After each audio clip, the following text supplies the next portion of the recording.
Hey guys, welcome back to the channel. So it seems like Microsoft just dropped some massive changes to Xbox Game Pass, and the internet is, no surprise, not very happy about it. We're talking a 50% price hike for some tiers, brand new plan names, and a lot of confusion about what's actually changing. So in this video, I'm breaking down exactly what happened, why Microsoft says it's worth it, what critics are saying, and whether this is the beginning of the end for Game Pass or just a necessary evolution. So let's jump in. So starting October 1st, Microsoft officially rolled out new Game Pass tiers and prices. Game Pass Ultimate, which is kind of the flagship plan, jumped from $19.99 to $29.99 a month. That's a 50% increase. And PC Game Pass also got hit, now sitting around $16.49 a month. I still miss the $9.99 Game Pass, PC Game Pass. And the tiers got renamed. What used to be Core is now Essential, and Standard became Premium because, of course it did. But Microsoft insists it's not just a price hike, they're adding more value.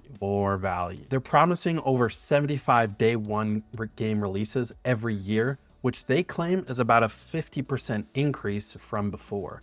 They're adding Ubisoft Plus Classics, Fortnite Crew perks, improved cloud gaming with better resolution and smoother performance, and expanded libraries across every tier. So basically, the pitch is we're charging more, but giving you more. The catch, all the really good stuff, the day one releases, the cloud upgrades, the extras, are locked behind Ultimate, because again, of course they are. All right, so let's be fair for just a second.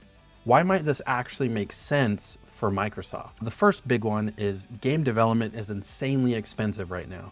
AAA titles can cost hundreds of millions of dollars to make. I think Grand Theft Auto 6 might be the first maybe billion-dollar game. I'm not sure on the exact budget for that, but if any game was gonna hit that threshold, it's Grand Theft Auto. So if Game Pass is going to keep offering those games day one, they need more revenue to make it sustainable. Secondly, for hardcore players, this could still be worth it.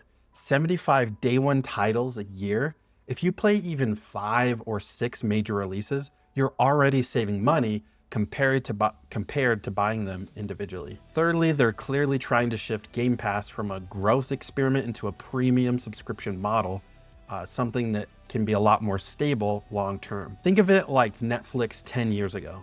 It was underpriced at first to grow fast, and then the prices slowly climbed as the content library exploded. Microsoft's doing the same play, just with Halo and Call of Duty instead of Stranger Things. And to be honest, Game Pass was probably underpriced.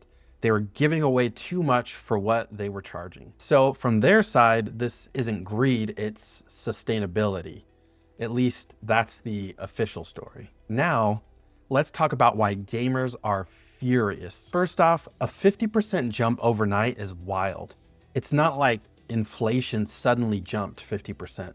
That kind of increase breaks the trust with your base, and people feel blindsided. And to make it worse, Microsoft didn't exactly roll this out gracefully. Users found out through emails and blog posts, and then within hours, Game Pass's subscription site crashed from the number of people trying to cancel. Yeah, that's how bad it got, and probably still is. On social media and Reddit, players are saying things like, "I love Game Pass, but I can't justify this anymore," or "You just priced me out of gaming." And there's a real question of value here. If you're not playing 5 to 10 new releases every single year, this price bump doesn't really make sense. You're basically paying full retail price to rent games you might not touch again. And also, let's not forget regional issues. In countries with lower incomes, the price hike hits way harder. Some areas saw increases of more than 60%, with none of the new cloud features even available yet. So yeah, for a lot of people, this feels like paying more for the same thing. There's also the developer side of this.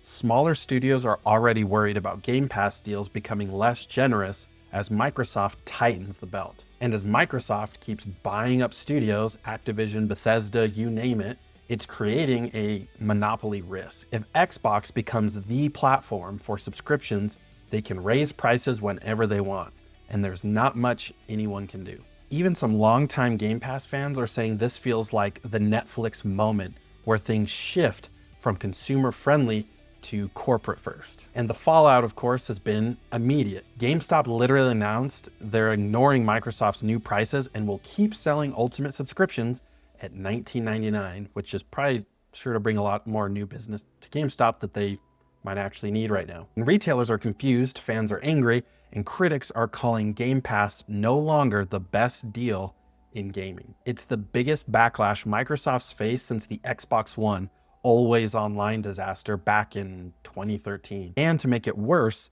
this came just 1 year after another price bump. So it's starting to feel like deja vu. There's speculation Microsoft might eventually roll out a family plan or even an ad-supported tier to ease the blow. But that hasn't been confirmed, but ads are coming for everything, it seems nowadays. For now, it's damage control mode. So what happens next? If Microsoft can actually deliver on those 75 high quality day one games, the sting might fade. Big might there. But if the lineup slips or if quality drops, people will cancel in droves like they're already doing. This could also open the door for PlayStation Plus or even Netflix games to swoop in and grab frustrated subscribers. It's definitely a gamble, one that might reshape how subscription gaming works altogether and what platforms we're subscribing to in general. At the end of the day, Game Pass is evolving. Maybe this is Microsoft growing up, or maybe it's them losing touch with the gamers who built their success. The real test will be simple. Do players feel like they're getting more than they're giving? Because if not, no amount of day one perks can save it. So what do you think? Are you staying subscribed, downgrading, canceling? Drop a comment below and let's talk about it. And also, if you found this breakdown helpful, give it a like, subscribe, and I'll catch you in the next one.